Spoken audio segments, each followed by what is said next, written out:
5G से विमानों को खतरा, 5G से जुड़े 5 डर और उनकी सच्चाई।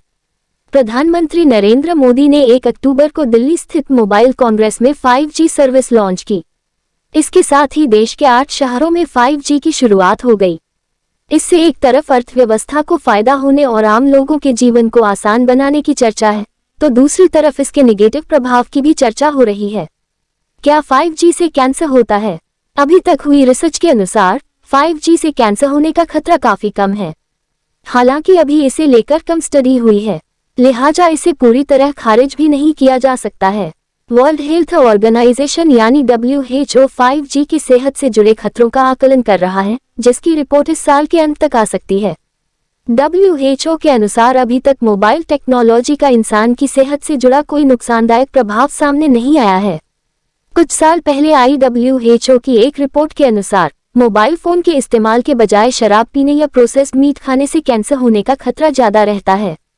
5G से कैंसर होता है या नहीं, इसे समझने के लिए पहले 5G की वर्किंग को समझना जरूरी है। एक्सपर्ट्स के मुताबिक ज्यादा एनर्जी और ज्यादा फ्रीक्वेंसी वाले रेडिएशन से कैंसर होने का खतरा रहता है। ऐसे रेडिएशन को आयोनाइजिंग रेडिएशन कहते हैं। एक्स-रे, गामा रे और अल्ट्रावायलेट किरणें इसकी उदाहरण हैं। मोबाइल फोन और माइक्रोवेव ओवन जैसी आम इलेक्ट्रॉनिक डिवाइसेस में कम एनर्जी और कम फ्रीक्वेंसी वाले रेडिएशन का इस्तेमाल होता है।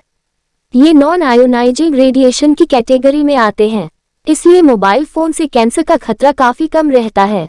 इसे अब नेटवर्क के मामले में देखें तो 4G के मुकाबले भले ही 5G नेटवर्क की फ्रीक्वेंसी ज्यादा है, लेकिन ये इतनी भी ज्यादा नहीं है कि हमारे शरीर के टिश्यूज को नुकसान पहुंचाए। 5G नेटवर्क वाली ये बात मोबाइल फोन और टावर दोनों पर लागू होती है। एक्सपर्ट्स के मुताबिक मोबाइल नेटवर्क टेक्नोलॉजी केवल तभी नुकसानदायक हो सकती है जब ये शरीर के टिश्यूज को गर्म करने लगे।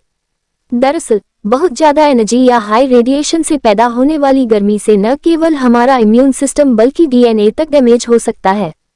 यानी हाई फ्रीक्वेंसी वाला रेडिएशन हमारी सेहत पर असर डाल सकता है, लेकिन 5G टावर से निकलने वाले रेडिएशन की कम फ्रीक्वेंसी की वजह से हमारी सेहत पर असर नहीं पड़ता है।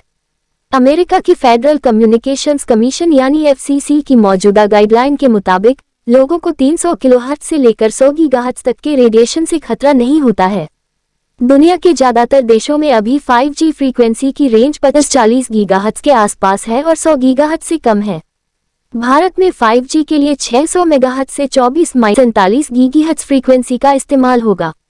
5G से कैंसर के खतरे को पूरी तरह नकारा नहीं जा सकता।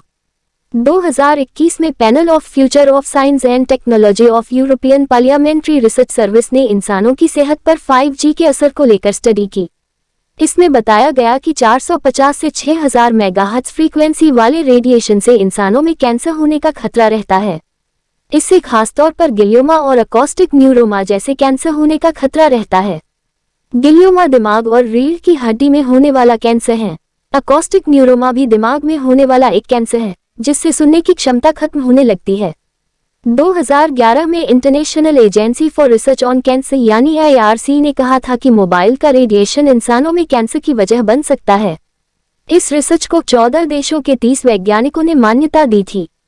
तब से अब तक कई रिसर्च में मोबाइल के रेडिएशन और मस्तिष्क कैंसर के बीच संभावित लिंक की जांच की गई है, लेकिन ये साबित नहीं हो पाया है।